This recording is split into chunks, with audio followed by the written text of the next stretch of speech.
Hello friends, कैसे आप सब। स्वागत है आपका हमारे यूट्यूब चैनल पर। दोस्तों, आप देख रहे हैं आधुनिक भारत का इतिहास और इसमें हम देख रहे हैं प्रमुख आधुनिक भारतीय समाचार पत्र या पत्रिकाएं। एक दृष्टि में मतलब सभी के हम क्या देख रहे हैं इसमें समाचार पत्र, उनका वर्ष, जहाँ से वे प्रकाशित हुए, उनका स्थान और कौन उनके संपादक थे या संस्थापक थे वो, और उनकी जो विशेषता, कोई विशिष्ट तथ्य, इम्पोर्टेंट फैक्ट्स। तो दोस्तों, ये हमारा चौथा भाग है और कुल मिलाकर ये पांचवा भाग है। तो चलिए, अब इस जो हमारी ये वीडियो है लंबी होगी, क्योंकि इसमें लगभग 33-34% है, शायद 35 के लगभग। तो चलिए शुरू करते हैं अपनी इस वीडियो को और देखते हैं पहला प्रश्न। पहला प्रश्न है दोस्तों हमारा, अमृत बाजार पत्रिका। अमृत बाजार पत्रिका का संपादन किसने किया था? तो अमृत बाजार पत्रिका का संपादन करने वाले कौन थे? तो दोस्तों, अमृत बाजार पत्रिका का संपादन करने वाले शशि कुमार घोष और मोतीलाल घोष, ये दोनों व्यक्ति थे। तो हमारा ऑप्शन तीसरा सही होगा, उपयुक्त दोनों। ठीक है दोस्तों, चलिए चलते हैं अपने अगले प्रश्न पर। अगला प्रश्न है हमारा, अमृत बाजार पत्रिका का संपादन कब किया गया था? तो अमृत बाजार जो पत्रिका थी ये दोस्तों, इसका संपादन 1868 ईस्वी में किया गया था। कलकत्ता से प्रकाशित होती थी। दूसरों, इस पत्रिका की भाषा थी वो 1878 ईस्वी के वर्नाकुलर प्रेस एक्ट। ठीक है, ये पहले भी मैंने बताया, वर्नाक्युलर प्रेस एक्ट से बचने के लिए अंग्रेजी कर दी गई थी। तो पहले किस भाषा में प्रकाशित हुई थी? शुरुआत में बंगाली भाषा में। ठीक है दोस्तों, तो अमृत बाजार पत्रिका पहले बंगाली में, फिर वर्नाकुलर प्रेस एक्ट था जो, उससे बचने के लिए अंग्रेजी इसकी भाषा कर दी गई थी। और ये ध्यान रखने वाली बात है कि अमृत बाजार पत्रिका का प्रथम बार संपादन मोतीलाल घोष ने किया था। ठीक है, चलिए अगले प्रश्न पर चलते हैं हम।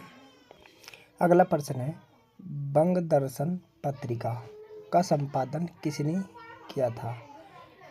तो दोस्तों, बंग दर्शन बंगाली भाषा में प्रकाशित हुई थी 1873 ईस्वी में कलकत्ता से। तो बंकिम चंद्र चटर्जी ने इस पत्रिका का संपादन किया था, वो या संस्थापक थे इसके। ठीक है दोस्तों, बंकिम चंद्र चटर्जी। और इनका दूसरा नाम ये भी है, बंकिम चंद्र चट्टोपाध्याय, जिन्होंने राष्ट्रीय गीत लिखा है, वंदे मातरम। अगले प्रश्न पर चलते हैं। अगला प्रश्न है, बंग दर्शन का प्रकाशन कब हुआ था? तो बंग दर्शन का प्रकाशन 1873 ईस्वी में हुआ था दोस्तों। अगले प्रश्न की ओर चलेंगे।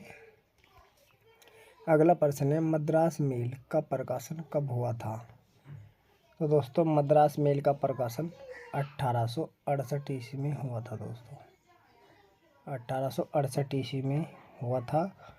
और ये जो मद्रास मेल थी, मद्रास से प्रकाशित होती थी और भारत का प्रथम शांतिय दैनिक समाचार पत्र था जो शाम के समय निकलता था। ठीक है, चलिए अगले प्रश्न पर चलेंगे। प्रश्न है अगला, भारत का प्रथम शांतिय दैनिक समाचार पत्र है। तो अभी बताया हमने, मद्रास मेल ये भारत का पहला या प्रथम शांतिय दैनिक समाचार पत्र है जो मद्रास से प्रकाशित होता था। चलिए अगले प्रश्न पर चलेंगे। अगला प्रश्न है, स्टेट्समैन का प्रकाशन कब हुआ था? तो दोस्तों, स्टेट्समैन का प्रकाशन 1875 ईस्वी में हुआ था। 1875 ईस्वी में। चलिए अगले प्रश्न पर चलेंगे। अगला प्रश्न है, स्टेट्समैन का संपादन किसने किया था? तो दोस्तों, स्टेट्समैन का जो अंग्रेजी भाषा में ही प्रकाशित होती थी 1875 ईस्वी में कलकत्ता से, तो उसके जो संपादक थे वो के रंग हैरी। तो के रंग हैरी थे दोस्तों इसके संपादक या प्रकाशित करता इसको। चलिए अगले प्रश्न पर चलेंगे। अगला प्रश्न है, हिंदी प्रदीप का प्रकाशन कब हुआ था? तो दोस्तों, ये इम्पोर्टेंट है बहुत। तो हिंदी प्रदीप ये हिंदी भाषा की थी, हिंदी भाषा में प्रकाशित होती थी 1877 ईस्वी में। तो इसका प्रकाशन बालकृष्ण भट्ट ने किया था। 1877 ईस्वी में। अगले प्रश्न पर चलते हैं। अगला प्रश्न है हमारा, हिंदी प्रदीप का संपादन किसने किया था? तो अभी बताया हमने, बालकृष्ण भट्ट इसके क्या थे? संपादक थे हिंदी प्रदीप के। तो दोस्तों ये इम्पोर्टेंट क्वेश्चन है, ध्यान रखिएगा। चलिए अगले प्रश्न पर चलते हैं। अगला प्रश्न है, द हिंदू का संपादन किसने किया था? तो द हिंदू का संपादन दोस्तों GS अय्यर ने किया था, GS अय्यर ने। चलिए अगले प्रश्न पर चलेंगे। अगला प्रश्न है, द हिंदू का प्रकाशन कब हुआ था? तो दोस्तों द हिंदू का प्रकाशन 1878 ईस्वी में हुआ था। ठीक है दोस्तों, चलिए अगले प्रश्न पर चलेंगे। अगला प्रश्न है, केसरी का संपादन किसने किया था? तो दोस्तों देखिए, इससे पहले बता दूं, द हिंदू जो अंग्रेजी भाषा में प्रकाशित होती थी, अभी प्रश्न था, वो 1878 में प्रकाशित हुई मद्रास से, जिसके संपादक GS अय्यर थे। तो ये 1889 के पहले साप्ताहिक पत्र था। ठीक है, अब चलते हैं अपने अगले प्रश्न पर। हमारा अगला प्रश्न है, केसरी संपादन किसने किया था? ठीक है, तो केसरी और मराठा दोस्तों ये दोनों पत्रिकाएं बाल गंगाधर तिलक ने प्रकाशित की थी।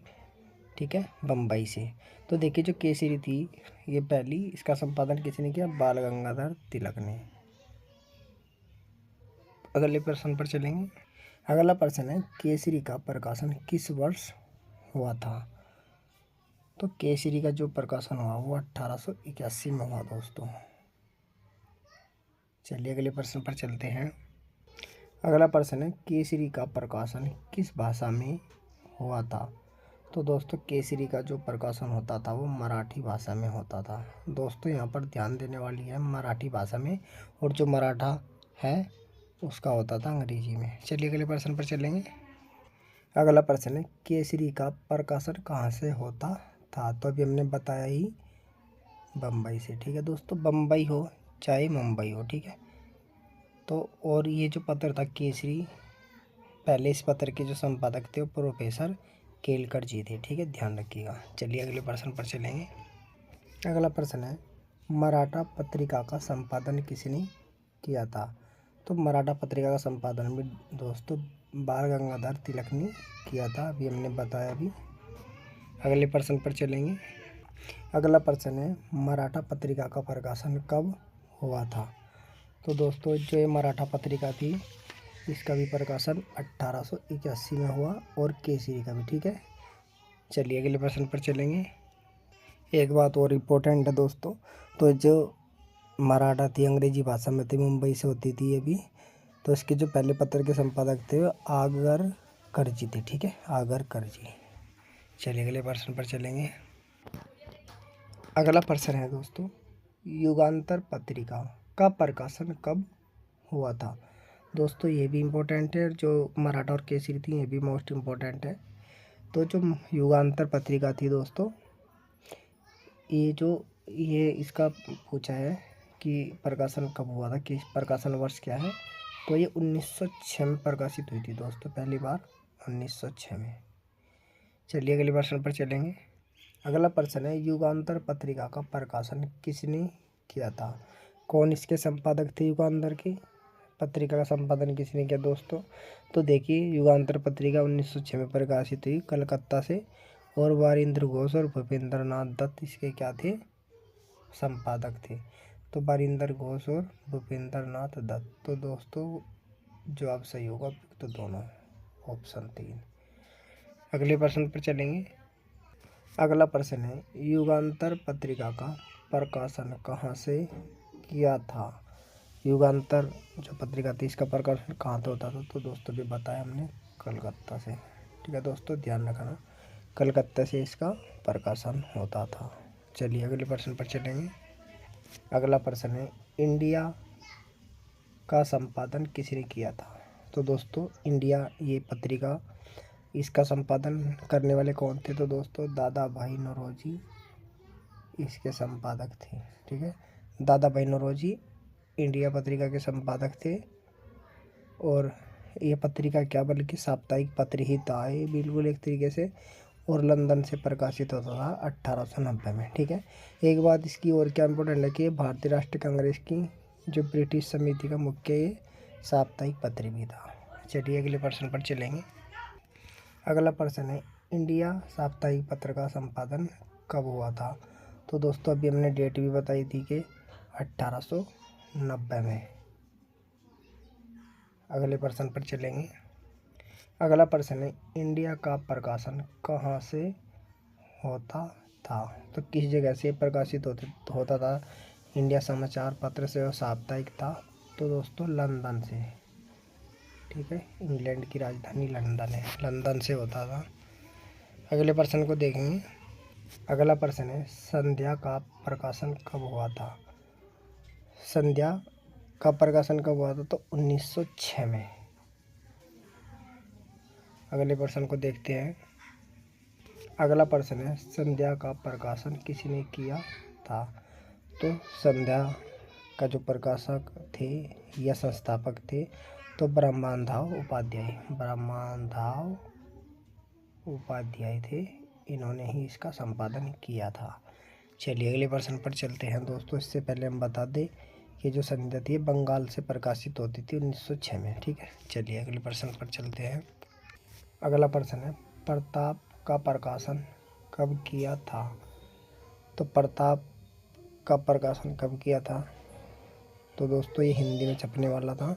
1906 में इसका प्रकाशन प्रताप का पूछा है तो प्रताप का 1913 में होता था। 1913 में कानपुर से। ठीक है दोस्तों, कानपुर उत्तर प्रदेश में गणेश शंकर विद्यार्थी इसके संपादक रहे हैं। अगले प्रश्न को चलेंगे। अगला प्रश्न है, प्रताप का प्रकाशन किसने किया था? तो दोस्तों अभी बताया गणेश शंकर विद्यार्थी ने इस पत्रिका का संपादन किया था कानपुर से। चलिए अगले प्रश्न पर चलेंगे। अगला प्रश्न है, प्रताप का प्रकाशन कहाँ से होता था? तो दोस्तों भी बताया हमने कानपुर से होता था। ठीक है, कानपुर कहाँ है? यूपी मतलब उत्तर प्रदेश में। ठीक है दोस्तों, चलिए अगले प्रश्न पर चलते हैं। अगला प्रश्न है, गदर का प्रकाशन कब हुआ था? तो दोस्तों ये भी इम्पोर्टेंट है। तो दोस्तों गदर पार्टी थी एक, लाला हरदयाल की स्थापना की थी सैन फ्रांसिस्को में। तो गदर पार्टी का एक पत्र भी था। ठीक है, प्रवासी भारतीय क्रांतिकारियों का पत्र था ये गदर। तो दोस्तों इसकी भी स्थापना 1913 में हुई थी और गदर पार्टी की स्थापना 1913 में हुई थी सैन फ्रांसिस्को अमेरिका में। ठीक है, चलिए अगले प्रश्न पर चलेंगे। अगला प्रश्न है, गदर का प्रकाशन कहाँ से होता था? तो अभी बताया सैन फ्रांसिस्को से होता था, ये अमेरिका में है। ठीक है दोस्तों, और दोस्तों इसकी खासियत क्या है कि ये जो गदर पत्र था ये उर्दू, अंग्रेजी, गुजराती, पंजाबी, हिंदी इन सभी में प्रकाशित होता था। ठीक है दोस्तों, चलिए अगले प्रश्न पर चलते हैं। अगला प्रश्न है, गदर के संपादक कौन थे? तो दोस्तों लाला हरदयाल गदर पत्र और गदर पार्टी के दोनों के क्या थे? संपादक थे, संस्थापक थे। दोस्तों इस वीडियो में ये 32 क्वेश्चन थे। फिर मिलेंगे आपसे अगली ही वीडियो में, अगले भाग में। 5वां भाग था। हमें ज़रूर बताएं आपको कैसा लगा। तो फिर मिलते हैं आपसे अगले भाग में, तब तक के लिए धन्यवाद, नमस्कार।